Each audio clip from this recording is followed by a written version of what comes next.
tsakani da Allah shi, amma shi dan izala ne kuma na jin nasihun malam koyaushe da kuma wa'azi da ake yi, kuma yana godiya kan haka, kuma yana roƙon malam wani nasiha zai yi wa dukkan bangarori da na 'yan izala da na 'yan ɗariƙa har 'yan shi'a a wannan zamani da muke ciki na a haɗa kai da kuma nisanta abubuwan da su kare rigima, musamman a cikin social media da sauransu, abubuwan da suke kai ga al'umma baraka da batanci da rashin zama lafiya, a samu a yi nasiha a kai.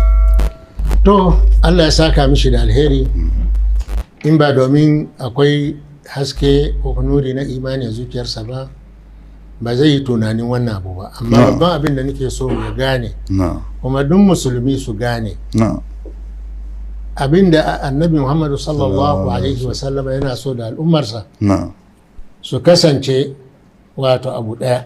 To mumini dan uwan mumini ne, ba zai zalunce shi ba zai bar shi daga nasararsa ba zai kunyata shi ba, wato ba zai taba kuma arzikinsa ba. Lalle wajibi ne, kuma yake annabi yake la tadkhuluna aljanna hatta tu'minu wa la tu'minu hatta tahabbu. Yake dukan ku ba za ku shiga aljanna ba sai idan kun yi imani. To imanin kuma baya inganta sai in kun so juna. To ya ce ala adullukum ala shay'in in fa'altum tahabbtum, bari nuna muku abinda idan kun aikata za ku so juna kuma za ku yi farin ciki da juna. Za ku so juna. Afshu salama bainakum, ku yada aminci a tsakaninku. To afshu salama ba wai in ganka shi assalamu alaikum mu ce ba, a'a, in kudure a raina cewa ba na nufin ka sai da alheri, kai kuma ba ka nufi na sai da alheri. Da wayannan jama'a da ya faɗe su dukkan su akwai malamai a cikin su, akwai manya a cikin su. Lalle a yi kokari a samu dama. Mu a Najeriya mummunan wannan abu ya same mu fiye da sauran kasashe. A haɗu a gyara abin da yake tsakani, maimakon kowane musulmi yana da kulli a zuciyarsa ga dan uwansa musulmi. Allah baya son wannan. Lalle musulmi, menene ra'ayinka, menene sha'aninka, wannan abun da ya shafe ka, amma a haɗu a gyara shi ya zama duk ya dace da sunna, ya dace da littafin Allah da sunnar ma'aiki sallallahu alaihi wasallam. Saboda haka tunanin sannan yana da kyau kuma ya yada shi a cikin mutane. Mu ba ma kiyayya ko kuma fada da kowa inda mutum yana imani, yana ce ashhadu an la ilaha illallah wa ashhadu anna muhammadar rasulullah, yana aikata salloli da azumi da zakka da hajji, yana bin duk abin da Allah ya ce abi, yana barin abin da Allah ya ce a bari, to lalle a dukkan su ƴan uwa ne, bamu da wani karahiya gare su. Sai dai abin da ake bukata lalle a sake karatu a fahimci musulunci yadda ya kamata. A sake yin karatu har a fahimci musulunci. Musulmi dan uwan musulmi ne. Musulmi bai kamata ya kulla wani abu na ƙiyayya ga dan uwansa musulmi. Bayan shekaru nawa yanzu wasu ƴan uwan mu a ƙasashen gabas sai yanzu aka zo aka gane. Kaga da babban zanibi man kai maulidi a Makka. Amma yanzu gashi ana yi, alhamdulillahi ana yi. Ya faru ko bai faru ba? To ilimin ne ya kawo. In ana karatu ana ƙara ilimi, wayannan kungiyoyin da ya ambata duka insha Allah kiyayyar za ta fita kuma a koma abi annabi Muhammadu yanda ya faɗa. Yanzu misali sai ka ga mutum da ya faɗa tsakanin yan izala da yan ɗariƙa, faɗa ne akan wani abu zikiri. Annabi ya zo da alkur'ani, ya zo da cikin alkur'ani da yanzu ma muna cikin karatun mun ce in ya tashi sallar dare ya tashi me yake yi? Yana kabbara goma ko haka, yawwa, yana gode wa Allah so goma, yana kaza ko ba haka, duk zikiri ne. To a shi dan uwanka sufi me yake yi? Ina ce astaghfirullah, la ilaha illallah.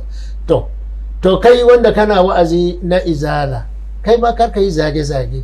Ka ga alkur'ani nan farko ma babu zage a jiki. Inda aka ce hamazin mashayin, wanda ya faɗi wannan shine ya halicce ka, kuma ya halicce wannan mutum, ya san duk abin da yake ciki. Amma kai duk abin da ka faɗa wa ɗan uwanka ba ka gaskata shi. Ko an gane abin da yake nufi? Saboda haka in kana ɗariƙa ne kana kashe, in dai ka zagi wani, Allah ba zai kama ka ba daidai ba ne. in kana izala ne kana zagin mutane ba abin da zai to ba daidai ba ne. Batun shi'a abin da yake tsakaninmu da su wani abu ne daban wanda bai kamata in shiga cikin sa nan don bai taso ba. Abin da yake tsakanin su da mutane abu ne wanda ya tashi tun zamanin sahabai, tun zamanin sayyidina Usman radiyallahu anhu da zamanin sayyidina Abubakar da Umar. Lokacin ne aka samu bambanci wajen khilafa.